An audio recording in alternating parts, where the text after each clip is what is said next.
La media es del 50% de las personas que están en los auditorios han vivido una experiencia de violencia sexual en Han su sido infancia. víctimas. Exactamente. El corazón de la metodología que yo tengo con los niños, con los papás, con las familias, tiene absolutamente todo que ver con el cuerpo y con la sensación de incomodidad. ¿Qué elementos, de acuerdo al tipo de desarrollo, a la etapa de desarrollo, a las posibilidades del niño, sí le van a funcionar? El 90% de las veces, tú lo sabrás, no hay evidencia física. Por eso hoy por hoy se lucha mucho por la no prescripción del delito, porque justamente sabemos que o no se habla o se tarda entre 15 y 20 años en poderse comunicar. No es cierto que todos los caminos conduzcan a Roma. Los lugares donde podemos ir son casi infinitos. ¿Ya decidiste dónde quieres ir hoy? Piénsatelo bien para no equivocarte. Toma en cuenta que el tablero de ajedrez ha cambiado.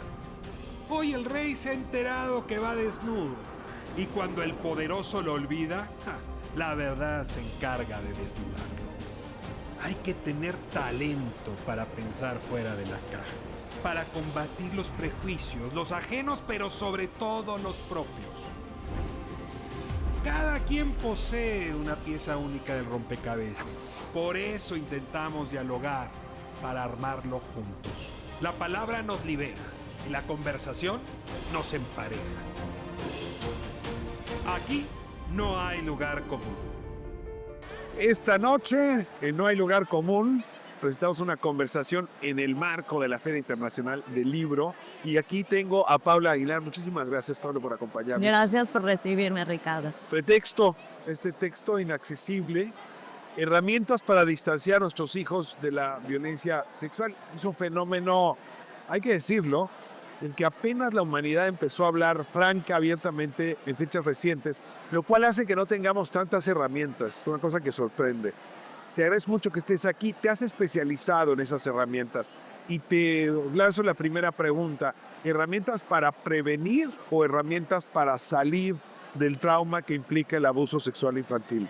El enfoque principal de Inaccesibles es justamente herramientas para prevenir. Cualquier cuidador, los adultos que estamos en un entorno en donde hay niños o niñas, podemos hacer un montón de cosas para distanciar a los niños de esta realidad. Sí, bien lo dices, es algo de lo que no se ha hablado, pero ha estado presente siempre.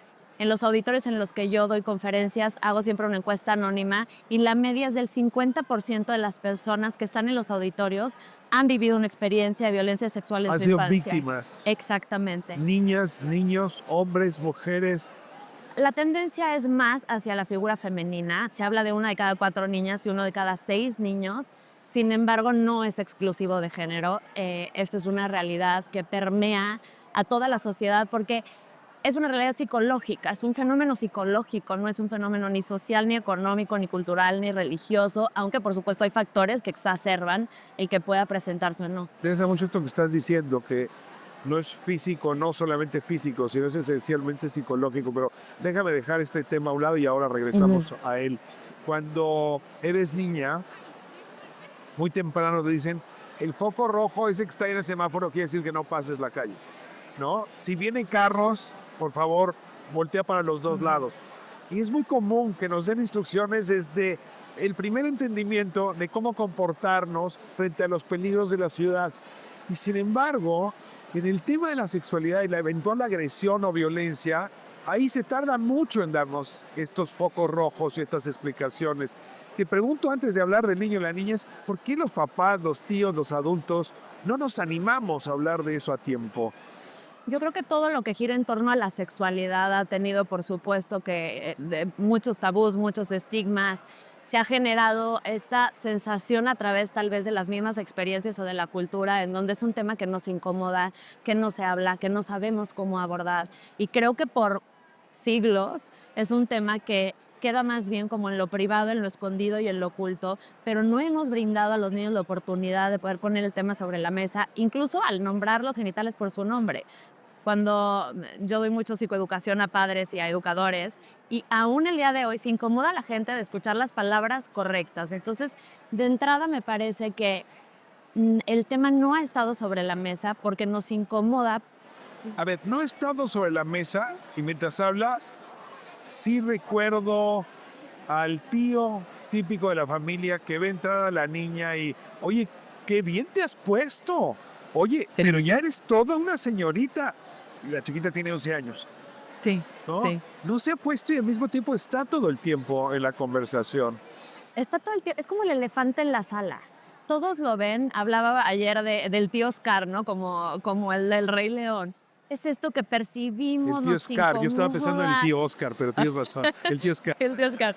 Nos incomoda, lo percibimos, ahí está, pero realmente nadie lo nombra. Y entonces eso, de alguna manera, mandamos el mensaje, sobre todo a los niños, que esto que tú estás percibiendo no es válido, no le hagas caso, de esto no se puede hablar, esto nos incomoda a todos. Lo que yo trabajo Pero muchísimo... no le hagas sí. caso a lo que esa niña está sintiendo. Y tú lo que le estás pidiendo es que conecte con esa sensación humillante, incómoda. El corazón de la metodología que yo tengo con los niños, con los papás, con las familias, tiene absolutamente todo que ver con el cuerpo y con la sensación de incomodidad. Si el cuerpo sí tiene dispositivos para protegerte de una agresión por venir. Por El problema es supuesto. que no la oímos. Exactamente. Cuando un bebé nace, se siente incómodo, siente la tensión en su cuerpo del hambre, del frío, del sueño, de lo que sea, y lo expresa y llora.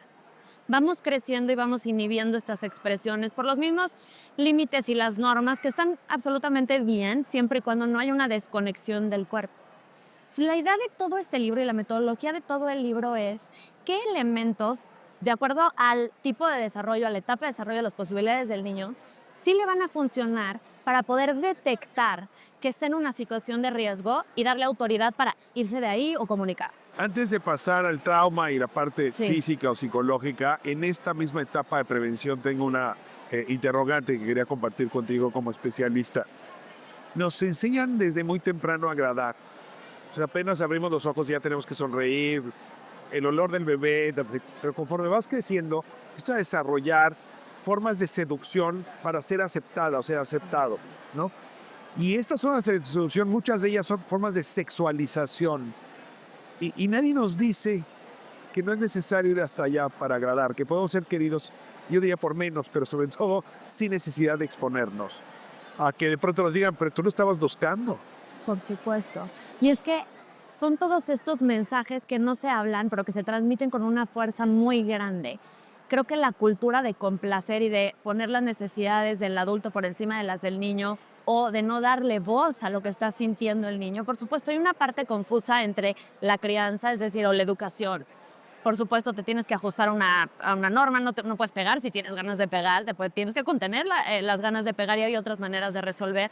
Pero lo que ocurre en ese espacio, en ese in-between un poquito, es que se confunde el poner o imponer una norma, un límite, perdón, con desconectar de las experiencias de autenticidad. Hay un autor de trauma que se llama Gabor Mate, dice que hay dos pilares importantísimos en la vida de un ser humano, la autenticidad y el apego, pero que muchísimas veces, sobre todo los niños, sacrifican su autenticidad por darle prioridad al apego. Es decir, para que continúe ahí la figura de papá, de mamá, de cuidador, aunque sean malos tratos, se vuelve más vital tener la figura de apego, aunque tenga que sacrificar mi autenticidad. Tu dignidad o tu autenticidad. Exacto, pero si yo me desconecto de mi autenticidad, pierdo los elementos para saber qué está bien o no está bien para mí. Me vuelvo un objeto de la otra persona. Por eso la prevención está en la crianza, no en una plática de genitales. No en una plática de genitales, dijiste. O sea, no me vengas aquí a enseñar una lámina de estas que te daban en la primaria, decir qué parte, sino qué te significa.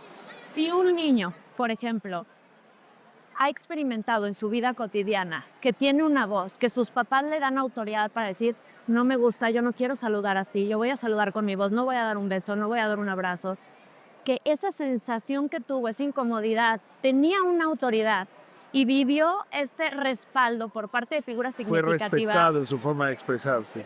Es un ser humano que va a ir por la vida caminando con una mayor autoridad a lo que siente su propio Y cuerpo. sabrá cuándo no cruzar la calle, cuándo no atravesarse en la Exactamente. ciudad. Vamos a ver la otra parte. Decías, la violencia sexual es psicológica. Yo soy abogado y a mí me pasa mucho escuchar estas discusiones en el MP con la policía de, a ver, pruébame que te tocó, pruébame que abusó de ti.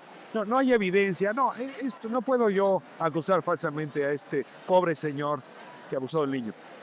y tú me dices, cuestión psicológica, ¿cómo le hago si de un lado todo apunta a entrégame vivencia física del abuso sexual y tú me dices, el abuso sexual es psicológico? ¿Dónde reconcilio estos dos argumentos? El 90% de las veces, tú lo sabrás, no hay evidencia física. Entonces, creo que por supuesto que tiene que cambiar la aproximación en los cuestionamientos y en el tema legal, porque para poder evidenciar una situación de abuso de entrada se necesita tiempo. Un niño que ha vivido trauma muchas veces se disocia y la disociación hace que no puedan acceder al recuerdo, que haya un olvido, que haya una amnesia. Pasan 30 años y no te acuerdas de lo que pasó. Exactamente. Ha pasado que después de 30, 50 años, aún el abuso habiendo sido dentro de casa, por el papá, por el hermano, todos los días, el abuso se puede olvidar por esta disociación. Este argumento de por qué te tardaste tanto en decírmelo, ya se metieron tus fantasías, hay que tenerle cuidado. Mucho cuidado. Por eso hoy por hoy se lucha mucho por la no prescripción del delito.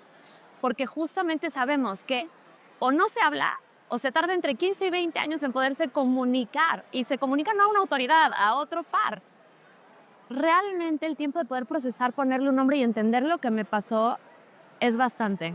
Ahora, yo fui al extremo del Ministerio Público, pero es que en casa llega a pasar, la niña va y cuenta algo que le pasó y la mamá, el papá, no lo queremos creer porque nuestra vida entera va a bascular si lo creemos, porque la próxima Navidad ya no la vamos a pasar juntos. He oído historias de estas sin parar. ¿Cómo estar atentos y no desconfiar de la voz de una niña o un niño que se atrevió a llevar el tema, a sacar el elefante que estaba puesto en medio de la sala? Totalmente. Los adultos tenemos la responsabilidad, sobre todo si tenemos niños a nuestro cargo, de conocer la sintomatología, por ejemplo. Yo le digo siempre que los niños absolutamente siempre nos van a comunicar el abuso, no con palabras, pero sí a través de su conducta, de sus actitudes. Cambia, por ejemplo, hay mucho... Aquí tengo una serie de puntos que me ayudan a detectar. Sí. Ahí vas a tener síntomas. Vas a entender por qué un niño no lo habla. Vas a entender las reacciones típicas de los papás. Vas a saber qué hace vulnerables a los niños y cómo puedes fortalecer esas vulnerabilidades. Vas a entender cómo puedes escoger personas seguras, cómo generar entornos seguros. Vas a saber qué hacer dentro de tu crianza para mandar estos mensajes potentes que no se hablan, pero que los niños ya los traen. Yo dedico este libro justo a estos sobrevivientes. La herida es sumamente profunda. Cuando el cerebro está en desarrollo, que es en la infancia, si tienes experiencias adversas o traumáticas como lo es un abuso, la forma en que se va a conectar tu cerebro se va a ver impactada de una manera muy profunda. Las secuelas pueden ir desde trastornos de ansiedad, depresión, autosabotaje, mala autoestima, que son las más ligeritas, hasta por supuesto convertirse en un abusador, conductas delictivas, abuso de sustancias, etcétera, etcétera. Entonces, hay que trabajar en muchas dimensiones. Este no es un abordaje único.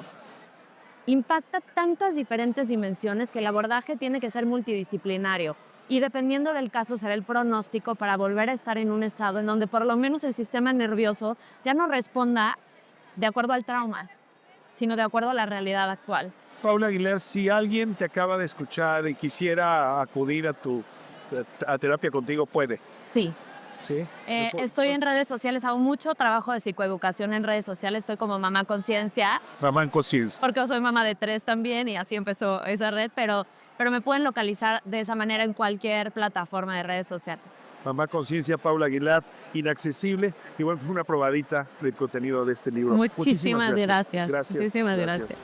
Nos vemos próximo sábado, 10 de la noche. Aquí no hay lugar común. ADN 40.